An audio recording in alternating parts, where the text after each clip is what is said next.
Nick Carter, the heartthrob of the globally successful boy band Backstreet Boys, was one of the biggest pop stars of the 90s. His striking looks and undeniable talent made him a household name, with millions of fans worldwide and a career that spanned decades. Meanwhile, his younger brother Aaron Carter followed in his footsteps, carving out his own teen pop sensation status with chart-topping hits and a sparkling, carefree persona. Together, the Carter brothers lived a life that many could only dream of: luxurious mansions, flashy cars, yachts, and a network of A-list friends, living the epitome of fame and success, seemingly enjoying the rewards of their hard work and talent. But beneath the glitz and glamour, there was an undercurrent of tension. The boys' success caused their family structure to deteriorate, which caused it to fall apart behind the scenes. Their parents' volatile relationship reached a breaking point, leading to a highly publicized divorce that left a lasting impact on their children. As the family fractured, so did their sense of stability. For Nick, the eldest, fame was both a blessing and a burden. His escalating behavior, marked by public outbursts and brushes with the law, hinted at deeper struggles beneath his polished pop star persona. Meanwhile, Aaron, thrust into the limelight at a young age, grappled with the pressures of growing up under constant scrutiny. Their home life became a storm of financial disputes, emotional wounds, and unresolved trauma. The glamorous facade was hiding a darker, more complicated reality, where the price of fame came with personal and emotional costs that no amount of wealth could cure. The fame and wealth that once bonded the Carter family began to drive a wedge between them, particularly between the siblings and their mother, Jane Carter. As the family's manager, Jane had overseen much of Aaron and Nick's early success. However, by 2003, tensions erupted when Aaron accused his mother of stealing money from his earnings. Aaron's career, which had peaked with his 2000 album Aaron's Party, Come Get It, had slowed down, leading to increased scrutiny over how his finances were managed. The accusations against Jane deeply fractured the family dynamic, and Aaron made the difficult decision to fire her as his manager in 2003. This betrayal of trust, coupled with the ongoing turmoil in his parents' relationship, pushed Aaron to side with his father Robert and take drastic measures to protect his interests. This alignment influenced Aaron's choice to seek emancipation from his mother, viewing it as a necessary step to gain control over his finances and career. Nick, too, had a strained relationship with Jane. While he supported his brother, he also distanced himself from the escalating family drama. The Carters, once seen as a tight-knit unit, were now plagued by mistrust and accusations, further eroding their public image. With tensions between their parents, Jane and Robert Carter, coming to a boiling point.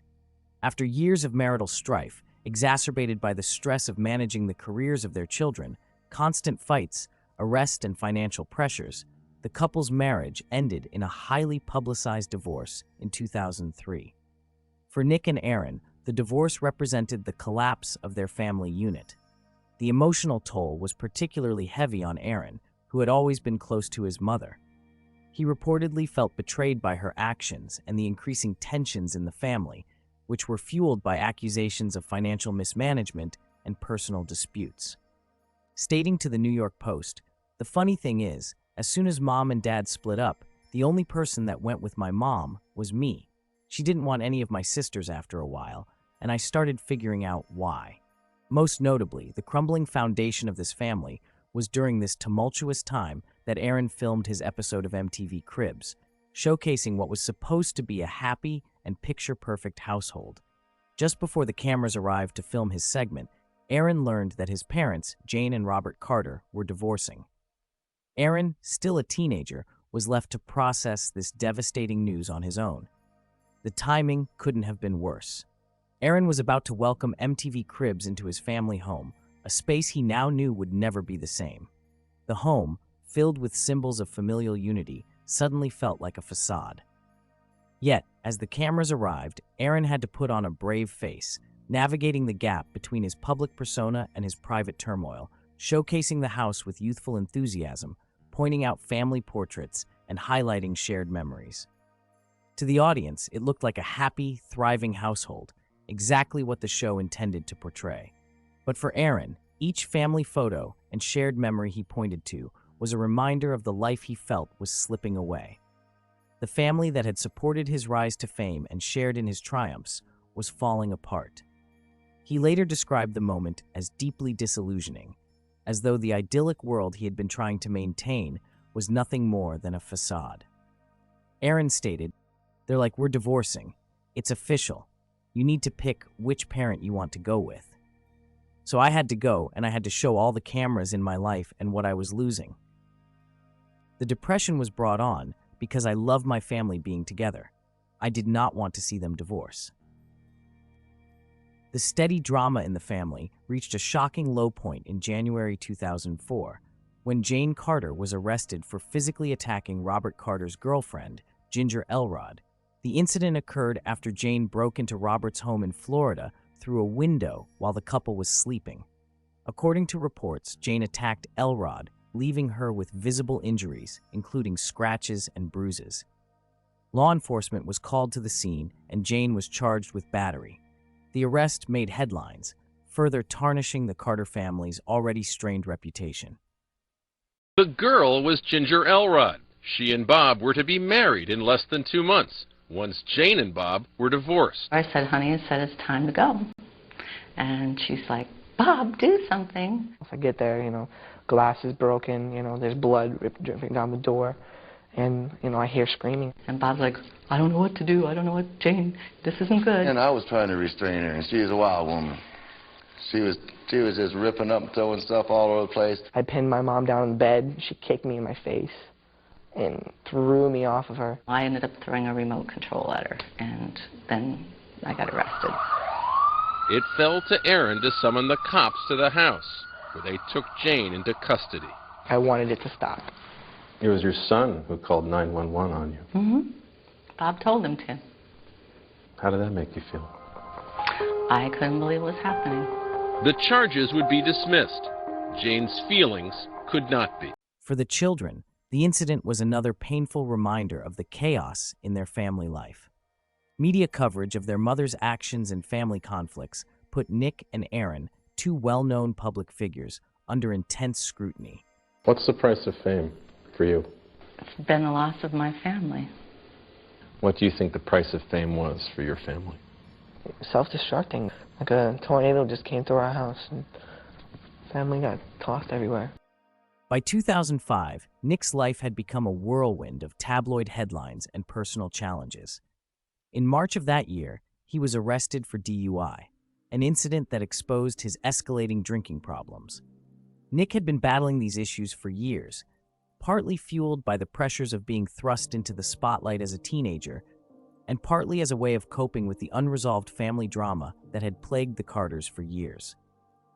Adding to the chaos was Nick's highly publicized relationship with Paris Hilton, an heiress whose fame was bolstered by her wild party girl persona and reality TV success on The Simple Life. I solemnly swear I solemnly swear that I will faithfully preserve, protect, and defend. that I will faithfully preserve, protect, and defend. So help me God. So help me God. Okay. Their whirlwind romance became a tabloid staple, with photos of the couple frequenting nightclubs and Hollywood hotspots. We had to ask, what originally attracted the pop singer to the Hilton heiress? I always get lost for words when I think about that, because this is actually the first time anybody's asked me this. So I really like her. She's cool to hang out with. She's got a really good personality. She's outgoing. Right after Christmas, started hanging out with her. And it was just kind of like, just met her and kind of kicked it off, and it was good. However, the relationship was far from stable. Paris' reputation as a provocateur and Nick's struggles with alcohol made their union a combustible mix, culminating in a messy and public breakup in July 2004.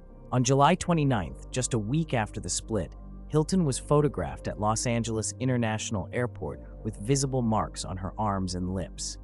The images that showed Hilton with a swollen lip and multiple bruises on her arms sparked immediate speculation and fueled rumors of potential abuse in her relationship with Nick Carter. 4 nights prior, Hilton had been out with her sister Nikki, actress friend Bijou Phillips, and Nick's younger brother Aaron Carter. it was reported that the group made stops at several nightclubs and Joseph's Cafe, where they unexpectedly encountered Nick. Accounts vary about what transpired, but tensions seem to have been high. Allegedly, Aaron Carter was there on a mission to gather information about whether Hilton had been unfaithful to Nick, signaling underlying issues in the relationship. This incident became a focal point in the first episode of House of Carters, where Nick and Aaron argued heatedly, with Nick accusing Aaron of being untrustworthy due to his involvement in the situation. Attention! All because of the Paris situation. Tell the truth. Tell the truth. We're gonna get this open right now. Everybody wants to know the truth. You wanna know why I don't trust my brother?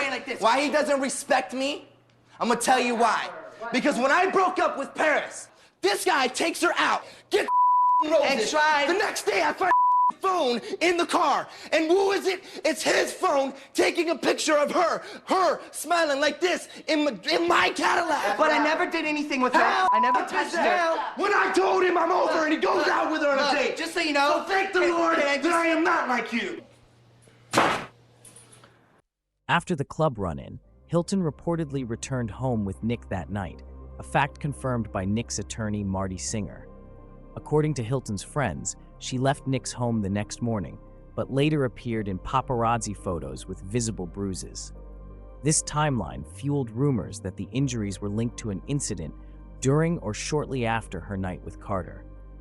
Nick denied any wrongdoing, while Hilton remained publicly silent about the source of her injuries, adding to the mystery. Hilton, known for her openness with the media, did little to downplay the attention. When asked about the bruises, she offered vague explanations, including a cryptic comment that the marks were caused by an accident, without naming names or providing further details. She simply stated that she was, quote, doing okay, and was happy to be single. We just got in an argument. I was trying to leave his house, and he just got really mad. Just was grabbing me and pulling me. I don't really remember most of it. I've had worse stuff happen.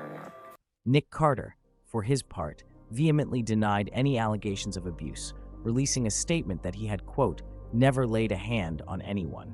Further stating to MTV News, quote, if they need the media attention, let them do their thing. My family, friends, and fans know that this is not my character, and I would never hurt someone that I cared for or do anything like the malicious things they are claiming.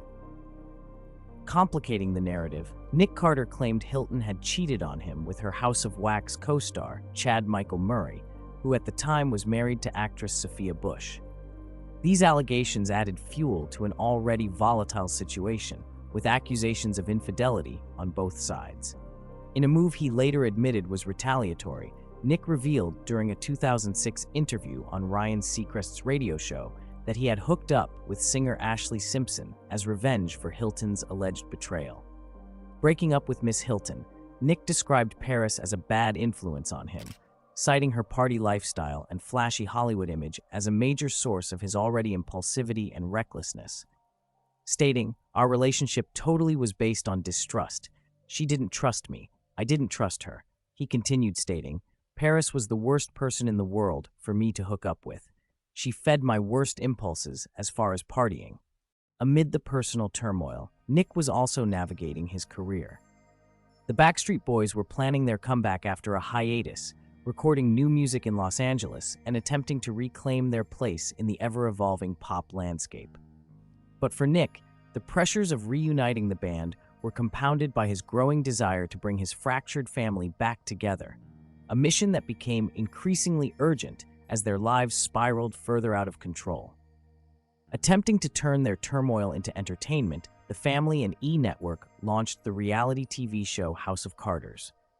The show aired in October of 2006 on E! And promised a glimpse into the lives of Nick, Aaron, and their three siblings, Bobby Jean, Leslie, and Angel, as they moved into one house in an effort to rebuild their fractured family. While marketed as a family healing project, House of Carters ultimately became a raw expose of the Carter family's dysfunction.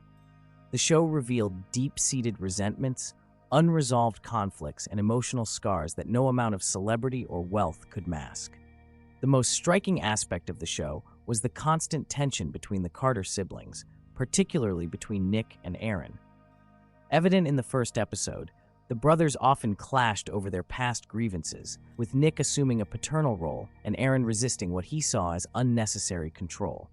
Their arguments frequently turned explosive, with emotions running high and long-buried resentments surfacing. Aaron Carter, now 18, was also at a critical juncture in his life. The cute little kid, who had once charmed audiences around the world with his bubblegum pop hits like Aaron's Party, was now transitioning into adulthood. However, his career was in decline, and he was struggling to find his place in an industry that had outgrown the teen pop phase of the early 2000s. Aaron's life had been anything but ordinary.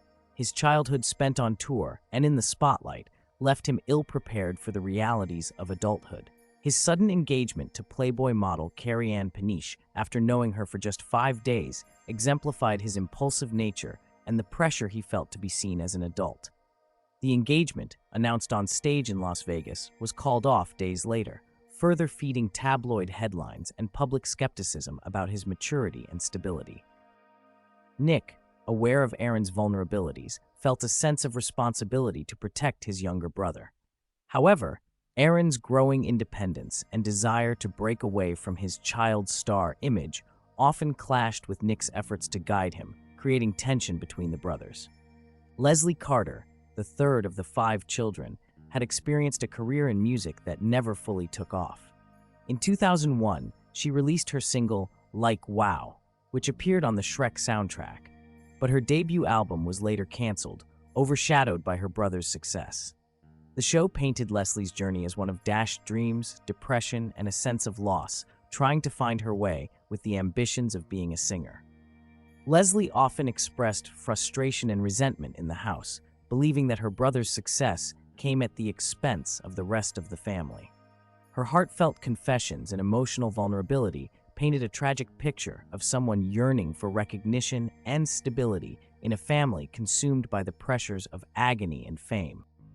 You move around this house all day asking for people to feel sorry for you, but we don't feel sorry for you. Anybody to We don't feel sorry for you. I don't need anybody. Leslie, we don't feel sorry for you. Anybody in my.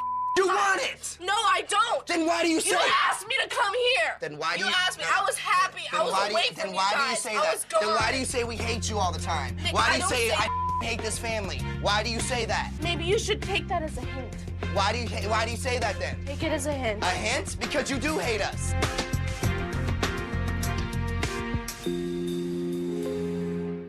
Bobby Jean and Angel Carter brought contrasting perspectives to the mix, often attempting to mediate the constant infighting.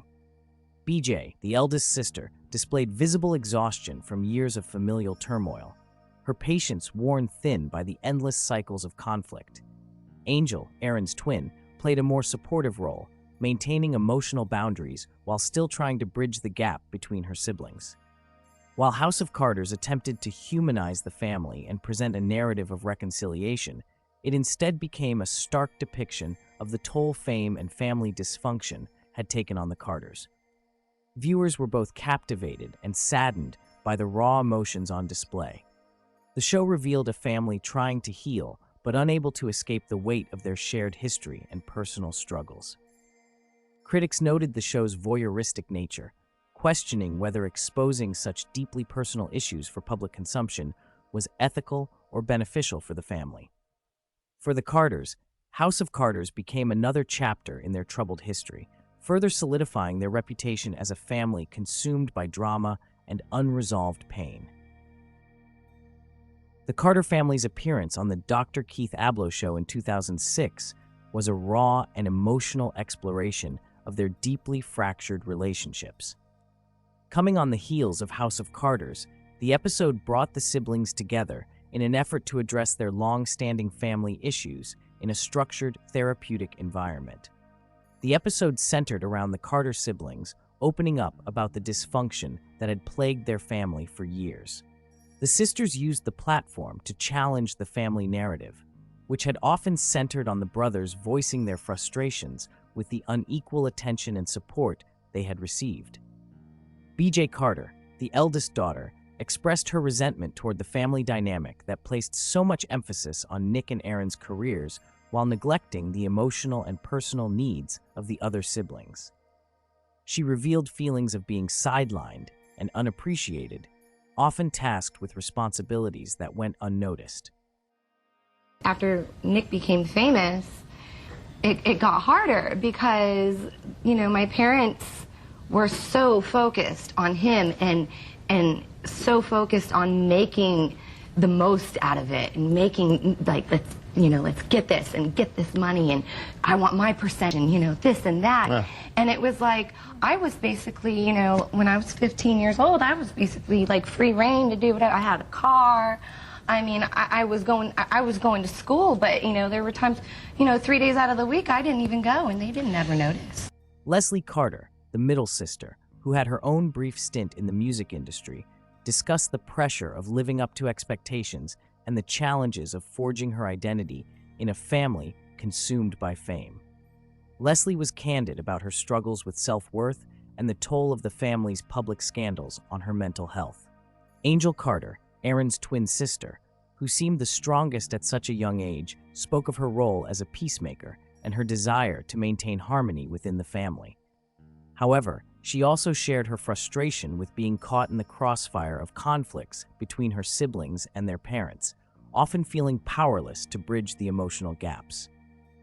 I cannot speak about anything that's in depth because I don't know why. I sit there and I go crazy because I can't talk about anything. I find myself being mean a lot too to my boyfriend. Like, we're all kind of like mean, but I just always on the defense. I want to communicate and I don't know how to. How to do it. I do not know how to communicate at all. I think that we're used to always, like with our family, it was always defending ourselves. So we're always used trying to yell over. Who has the best line to come back with or something like that. So because there was turmoil constantly. Yeah. Have you ever felt that anyone loved you in an absolutely pure and unconditional way? I don't remember the last time I felt like that, except for in a relationship or, you know, like a boyfriend. With that, though, I mean, that's different. But with family, like with Nick is like the best brother ever. He really is. He's really done something here. He has made such a dramatic change from the way like it used to be. Like every time I call Nick, he answers his phone for me. You know what I mean? That means so much. It means so much. Like he is, you know, in this life, my family is all I have. These are my best friends. I don't have a lot of friends. I don't trust a lot of people, but these are my friends. And like, Nick is a role model for me. Like, I really look up to him and I really admire him a lot. The appearance on the Dr. Keith Abloh show was a bittersweet moment. It offered a rare chance for honesty and reflection, but also laid bare the challenges of healing in the face of years of unresolved pain. For the sisters, it was a step toward reclaiming their narratives and shedding light on the burdens they had carried in silence.